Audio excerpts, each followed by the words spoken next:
November 2nd, 1942. The Desert Fox is finished.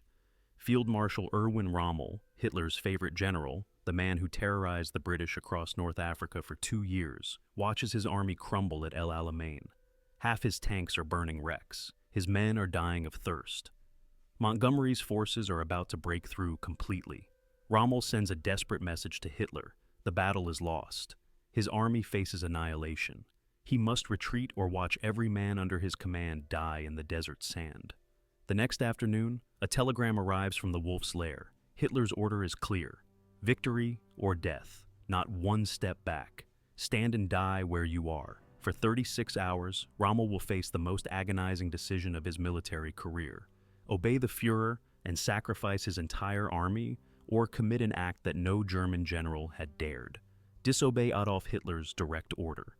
If you want to see how one decision in the North African desert changed the course of World War II and shattered the relationship between Hitler and his most famous general, make sure to like this video, drop a comment below, and subscribe, because what happened in those 36 hours would haunt both men until their deaths. To understand why this moment mattered so much, you need to know where Rommel stood in November 1942. This wasn't just any general. This was the Desert Fox, the man who had humiliated the British for 2 straight years, the youngest field marshal in the German armed forces, promoted personally by Hitler after capturing Tobruk in June. Rommel was a propaganda icon. His face was in every German newspaper. Goebbels had made him into a symbol of German invincibility. Hitler adored him, called him the ideal modern officer. When other generals cowered and made excuses, Rommel delivered victories. But by October 1942, everything was falling apart. Rommel was sick, jaundice, stomach problems, nasal diphtheria, exhaustion from 2 years of constant fighting in brutal desert conditions. He'd been sent back to Austria to recover, to a sanatorium where he could rest. But on October 23rd at 10 p.m., Montgomery launched Operation Lightfoot, a massive artillery barrage, over 1,000 guns firing simultaneously. The ground shook for miles. The Second Battle of El Alamein had begun, and Rommel wasn't even there. General Georg Stumme was in temporary command. 2 days into the battle, Stumme died. Heart attack during a British assault. The Afrika Korps was leaderless at the worst possible moment. Hitler personally called Rommel in Austria. "Get back to Africa. Your army needs you." Rommel was still sick, still weak. But he went anyway because that's what Rommel did. He flew straight from his hospital bed to Egypt, arriving on October 25th, the evening of the second day of battle. What he found was a disaster. Half of his panzers were already destroyed. The British had broken through his carefully constructed minefields, the Devil's Gardens he had spent months creating. His supply situation was catastrophic. Fuel for maybe 3 more days of fighting, ammunition running low, food scarce. And Montgomery wasn't done. He kept hammering away night and day using his massive advantage in tanks, artillery, and aircraft to grind Rommel's forces into dust. The numbers tell the story. Montgomery had 20,000 men. Rommel had 80,000, and half of those were Italians with inferior equipment and no way to escape if things went wrong because they lacked motorized transport. Montgomery had 1,030 tanks ready for action. Rommel had 210, and that number dropped every day. British air superiority was 900 aircraft to 350. Rommel was fighting a battle he couldn't win, with forces he couldn't resupply, in a position he couldn't hold. But he tried anyway, because that's what generals do. They fight. For a week, Rommel performed miracles with what he had. His tactical brilliance was still there. He positioned his remaining tanks perfectly, used his 88mm anti-aircraft guns as tank killers, made the British pay for every yard of ground. In the first week of fighting, Montgomery lost 4 times as many tanks as the Germans, but Montgomery could replace his losses. Rommel couldn't. Every destroyed panzer was gone forever. Every dead soldier couldn't be replaced. The Afrika Korps was bleeding out, and Rommel knew it. By November 1st, Montgomery launched Operation Supercharge, the final push. Fresh British armor poured through gaps in the German lines. Rommel's defensive positions were collapsing. His Italian allies were surrendering in droves. His German troops were exhausted, fighting on no sleep, limited water, and dwindling ammunition. On November 2nd, early in the morning, Rommel made his decision. he sent a message to Wehrmacht High Command. The message was brutally honest. The battle is lost. The army faces annihilation. We must retreat immediately to Fuka, 50 miles to the west, or the entire Africa Corps will be destroyed. Rommel had never sent a message like this before. He'd always been optimistic, always confident, always finding a way to win or at least survive. But now, standing in the desert watching his army die around him, he had no choice. He wrote the truth. At the end of the message, he included his intention. The army is preparing to begin a fighting withdrawal starting November 3rd. He wasn't asking permission. He was informing them of military necessity. In the desert, communications took time. Rommel sent his message in the morning. It wouldn't reach Hitler until the next day, and Rommel started preparing his forces to pull back. He issued preliminary orders: get ready to move, prepare the motorized units for withdrawal, leave the minefields in place to slow the British pursuit. It was standard military procedure. When your position is overrun and your force faces destruction, you retreat to fight another day. But Rommel had forgotten something crucial about the man he served. Adolf Hitler didn't think like a military commander. Hitler thought like an ideologue, a fanatic who believed willpower could overcome material reality, who thought that German soldiers should die in place rather than give up a single inch of ground to the enemy. November 3rd, 1942. Afternoon. Rommel was at his field headquarters, exhausted, still recovering from his illnesses, watching his army prepare for the withdrawal to Fuka. The plan was set. They'd pull back under cover of darkness, use their remaining fuel to escape Montgomery's trap, establish a new defensive line 50 miles west where they could make a stand. It wasn't victory, but it was survival. Then a radio operator rushed in with an urgent message. It was marked highest priority, from the Führer himself. Rommel opened it and read words that made his blood run cold. Hitler's telegram was brief and absolute. The order came from Wolf's Lair, Hitler's headquarters in East Prussia, thousands of miles from the desert fighting, and it showed how completely disconnected Hitler was from military reality. The message said this: to Field Marshal Rommel, in the situation in which you find yourself, there can be no other thought but to stand fast, yield not a yard of ground, and throw every gun and every man into the battle. Considerable Air Force reinforcements are being sent to Commander-in-Chief South. The Duce and the Italian Comando Supremo will also make the utmost efforts to send you the means to continue the fight. Your enemy, despite his superiority, must also be at the end of his strength. It would not be the first time in history that a strong will has triumphed over the bigger battalions. As to your troops, you can show them no other road than that to victory or death. Adolf Hitler. Victory or death. Not 1 yard of ground. Throw every man into the battle. Rommel read it again, and again. The order was insane.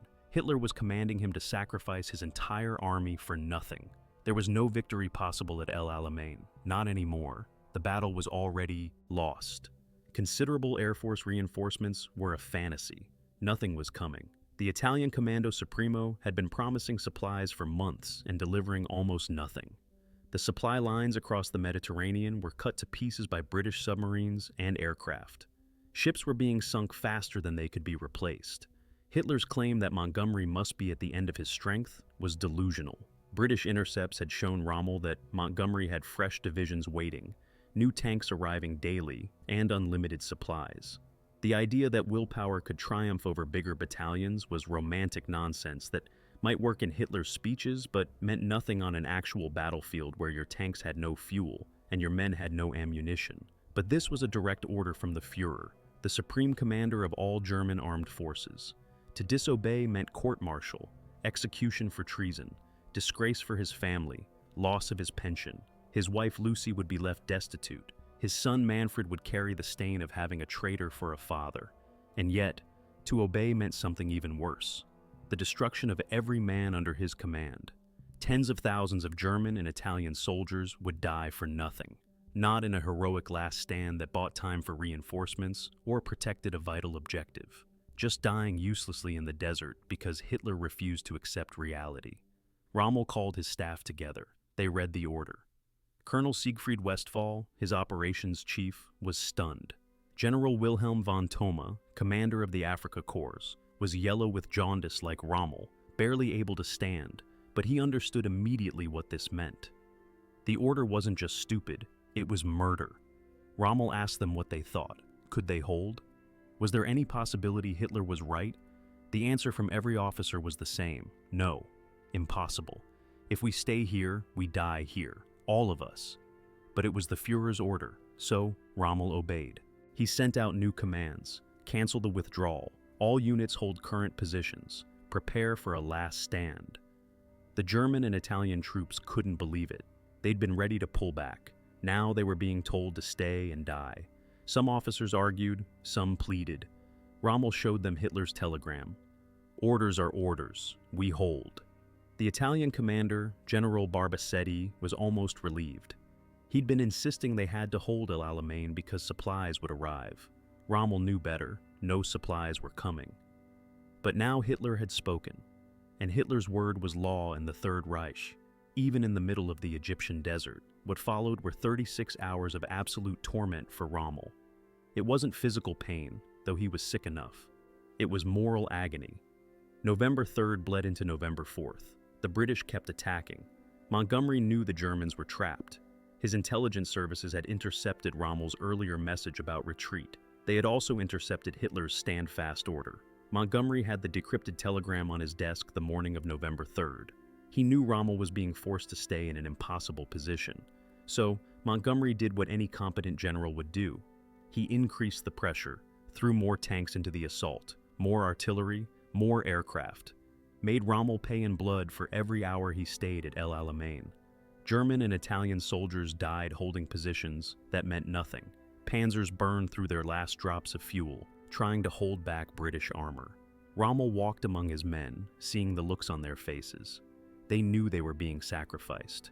They knew this was pointless, but they fought anyway because they were soldiers, and soldiers follow orders even when those orders are death sentences. Rommel barely slept. He kept thinking about Hitler's words. Victory or death. There would be no victory. So, that left only death. Not just Rommel's death. The death of every man who'd followed him across North Africa. The men who'd trusted him, who'd fought brilliantly under his command for 2 years. Now, they'd die because a madman in East Prussia refused to accept military reality. Von Thoma came to him on the night of November 3rd. The Africa Corps commander was blunt. We can't hold. You know we can't hold. Every hour we stay here, we lose men we could save. Rommel knew he was right, but what could he do? Disobey the Führer? Von Thoma looked at him and said something that would echo in Rommel's mind for the rest of his life. Sir, we're soldiers, not martyrs. Our job is to fight the enemy, not to throw away lives for no purpose. Rommel didn't answer. He just stared at the desert. Westphal added his voice. The men need to retreat. If we don't move soon, there won't be anything left to save. We'll lose everything. The entire Africa Corps. 2 years of fighting, gone, for nothing. Rommel spent November 4th watching his army disintegrate. British tanks broke through the northern sector, the 1st Armored. Division punched a hole through his lines at Tel el-Kakir. Italian units were surrendering en masse. Some German units were surrounded, fighting to the death. The casualty reports poured in. Hundreds dead, thousands wounded, tanks destroyed, ammunition exhausted. And still Hitler's order stood, not 1 yard of ground. Victory or death. Around noon on November 4th, Rommel reached his breaking point. He'd spent 36 hours obeying an order he knew was wrong. 36 hours watching good men die for nothing. 36 hours struggling between his oath to the Führer and his duty to his soldiers. He made his decision. He called Westphal. Send out the order. All mobile units begin immediate withdrawal to Fuka. We're pulling out. Westphal asked the obvious question. What about the Führer's order? Rommel's answer was simple. The Führer is not here. I am. And I will not watch this army die for no reason. Issue the withdrawal order, now. This was mutiny. Disobedience of a direct order from Hitler himself. In Nazi Germany, there was no greater military crime. Officers had been shot for less. Rommel knew the risk, but he had made his choice. His loyalty wasn't to Hitler's delusions. It was to the men under his command. If Hitler wanted to court-martial him for saving German lives, so be it. The withdrawal orders went out. The remaining German panzers fired up their engines. Infantry loaded into trucks. They pulled back from El Alamein under heavy British fire. Some units had to fight rearguard actions. Von Thoma himself led the 21st Panzer Division in covering the retreat.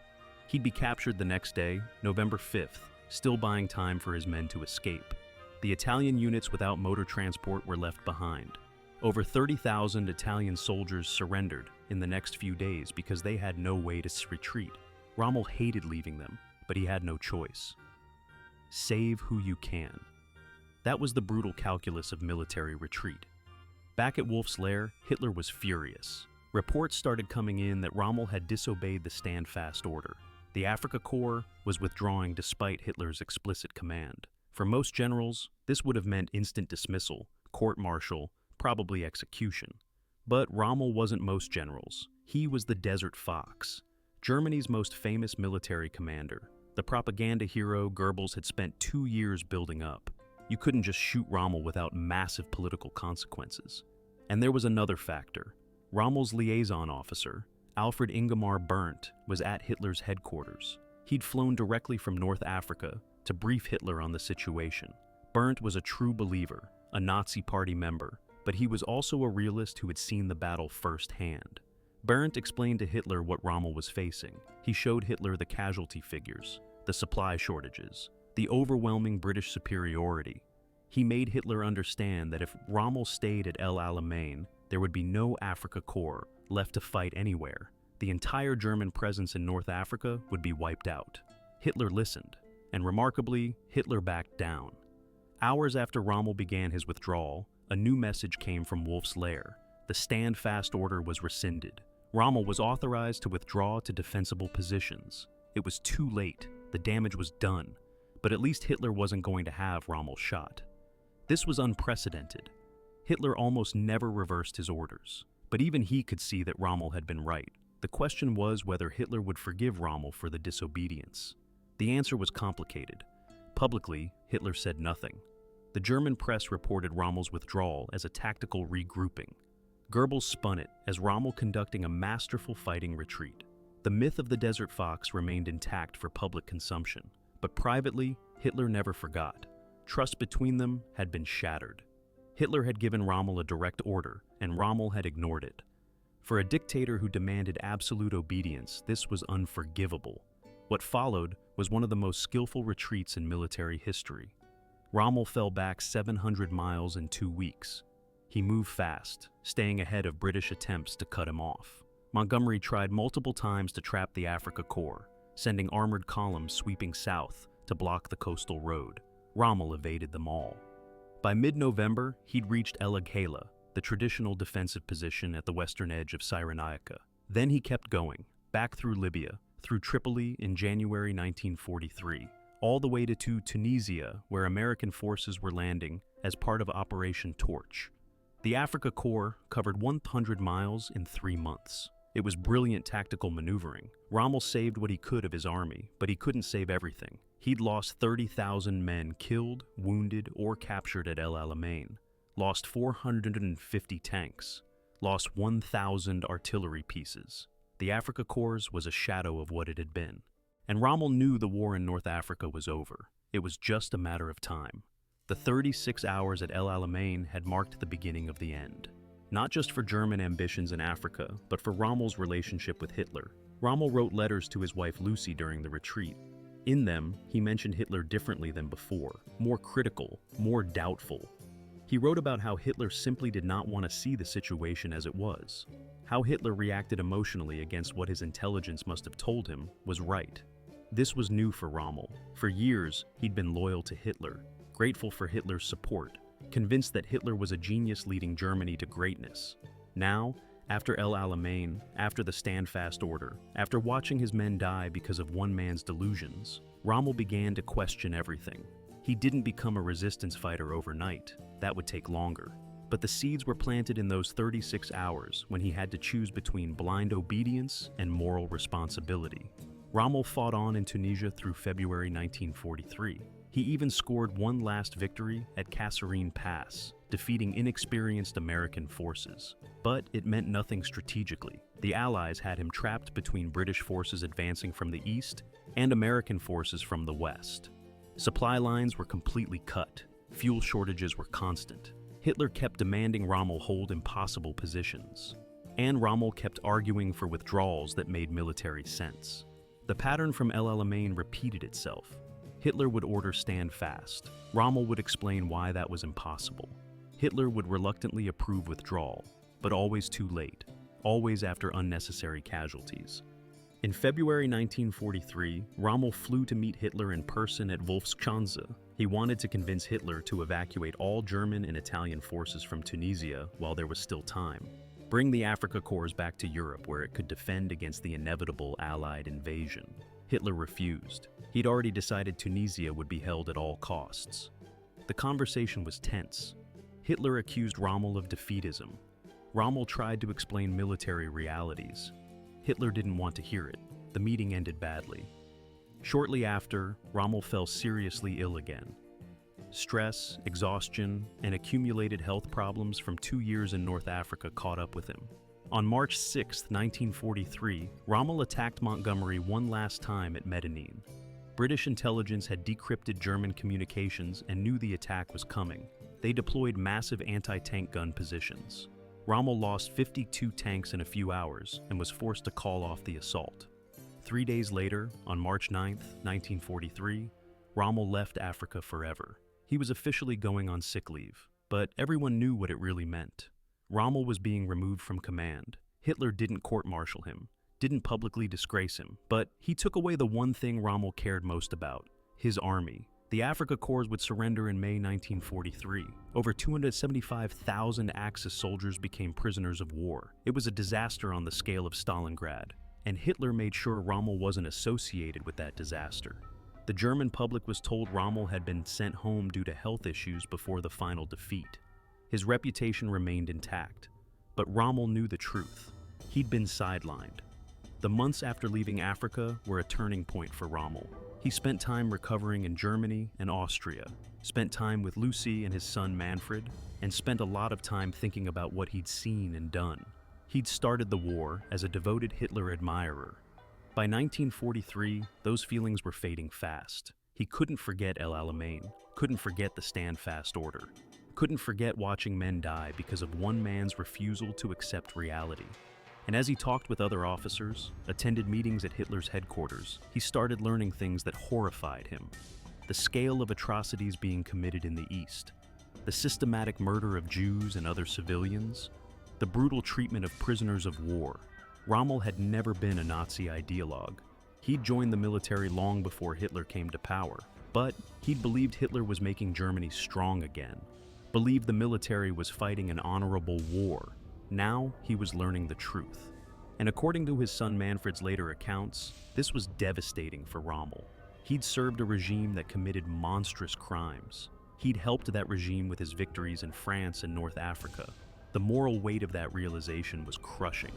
In the summer of 1943, Hitler gave Rommel another assignment, not combat command, but an inspection tour. Check the defenses of Fortress Europe, the Atlantic Wall that was supposed to stop the Allied invasion. Everyone knew was coming. Rommel traveled from Norway to France, examining coastal fortifications. What he found shocked him. The Atlantic Wall was a propaganda myth.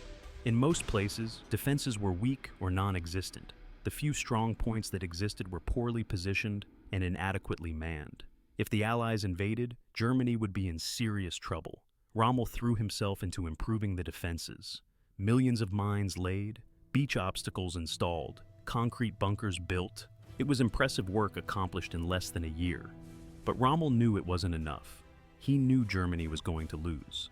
The only question was how much damage would be done before the end came. In early 1944, resistance figures approached Rommel, anti-Nazi officers and civilians who wanted to remove Hitler from power. They included Karl Strolin, mayor of Stuttgart and an old friend from World War I. They included General Alexander von Falkenhausen. They included others in the military who'd come to the same conclusion Rommel had.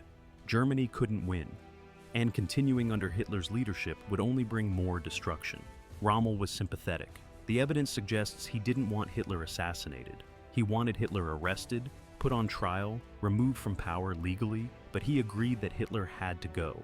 The war had to end before Germany was completely destroyed. How much Rommel actually knew about the July 20th, 1944 assassination plot is still debated by historians.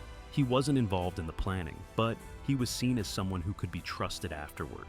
Someone who could lead Germany after Hitler was gone. That association would cost Rommel his life. June 6, 1944, D-Day. The Allies invaded Normandy. Rommel wasn't even there. He'd gone home to Germany for his wife's birthday. By the time he got back to France, the Allies had already established their beachhead, and they kept expanding it despite everything Rommel tried. He'd argued for months with Hitler and other generals about how to defend France. Rommel wanted panzer divisions right on the coast, ready to throw the Allies back into the sea immediately.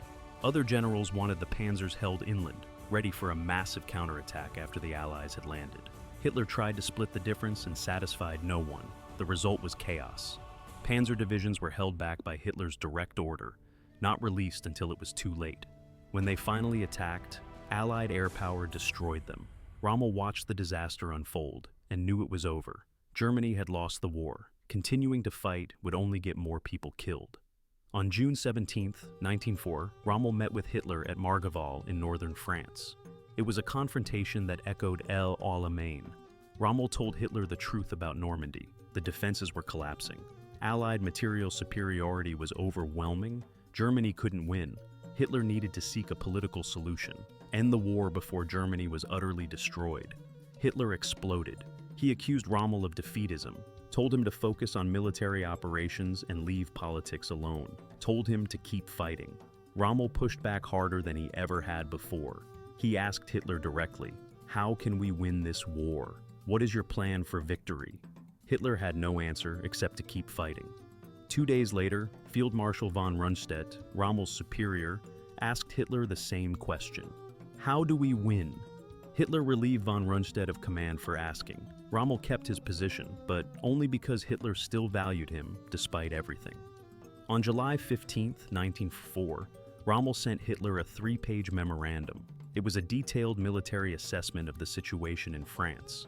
It concluded that the front would collapse within 2 to 3 weeks. It was Rommel's final attempt to make Hitler see reason. 2 days later, on July 17th, British fighter planes strafed Rommel's staff car on a road in France.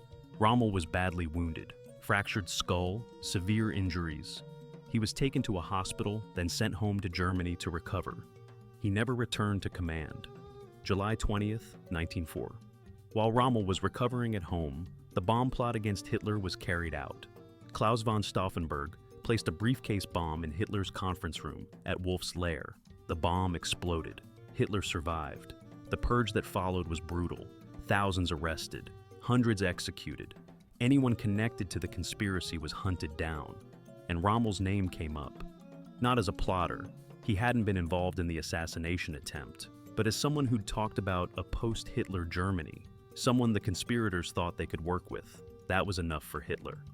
On October 14, 1904, 2 generals came to Rommel's home in Herrlingen, Wilhelm Burgdorf and Ernst Mazel. They carried a message from Hitler. Rommel was implicated in the conspiracy. He could face trial in a people's court, which meant torture, humiliation, and execution. His family would be arrested and probably killed too. Or he could take cyanide, kill himself. And his family would be protected. His reputation would remain intact. The official story would be that he died from injuries suffered in France. Rommel had less than an hour to decide. He talked with his wife Lucy. With his son Manfred, he made the only choice that protected his family. He put on his Afrika Korps uniform, the same uniform he'd worn in the desert where he'd made his stand against Hitler's orders 2 years earlier. He got in a car with the 2 generals. They drove to a secluded area. Rommel took the cyanide. Within minutes, he was dead. The Nazis gave him a state funeral. Hitler sent a wreath. Goebbels gave a eulogy praising Rommel as a hero. The German public mourned their beloved Desert Fox, never knowing he'd been murdered on Hitler's orders. Those 36 hours in November 1942 changed everything. Not just the war in North Africa, not just Rommel's relationship with Hitler, but Rommel himself. Before El Alamein, Rommel was Hitler's loyal general, a man who obeyed orders and believed in his Führer. After El Alamein, after the Stand Fast order, after choosing to save his men instead of blindly obeying, Rommel was different. He started questioning, started doubting. started seeing Hitler not as a genius but as a fanatic whose delusions were destroying Germany. That evolution took time.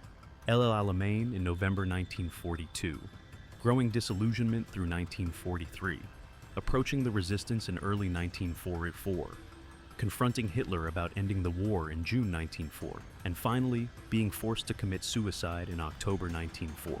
The thread running through all of it was the same: a soldier trying to balance duty, honor, and moral responsibility in a system built on obedience to a criminal regime. Rommel wasn't perfect. He served Hitler for years. He helped Nazi Germany conquer France and threaten Egypt. He wasn't the pure hero some biographies made him out to be. But he also wasn't the blind Nazi some critics claim. He was complicated, human. And in those 36 hours at El Alamein, when he had to choose between Hitler's order and his soldiers' lives, he made the right choice. He disobeyed. And that disobedience, that first crack in his loyalty to Hitler, led eventually to his death. But it also saved thousands of lives. The men of the Afrika Korps, who retreated from El Alamein, survived to fight another day. Many of them made it home when the war ended. They lived because Rommel refused to sacrifice them for nothing. Was it worth it? Rommel died believing Germany had to be saved from Hitler, died believing the war had to end, died hoping his act of defiance might be remembered as something more than military necessity. Did those 36 hours change the course of history? El Alamein was lost whether Rommel retreated or not, but Rommel's defiance sent a message. Even in Nazi Germany, even under Hitler's absolute rule, some choices mattered. Some lines couldn't be crossed. Some orders couldn't be obeyed, not when they meant the needless deaths of thousands. Montgomery won the Battle of El Alamein, but Rommel won something else in those 36 hours. He won his integrity. He chose his men over his Führer, his conscience over his oath. And that choice defined the rest of his short life. 2 years later, when the regime came for him, when they forced him to take poison to protect his family, he faced that death wearing his Afrika Korps uniform. The uniform of the army he'd saved by disobeying Hitler. The uniform of the decision that cost him everything and saved what mattered most. His honor as a soldier who put his men first, even at the cost of his own life. Churchill said it best after El Alamein. Before Alamein, we never had a victory. After Alamein, we never had a defeat. The battle turned the tide of the war. But what Churchill didn't say was that Rommel's disobedience in those 36 hours made a difference too.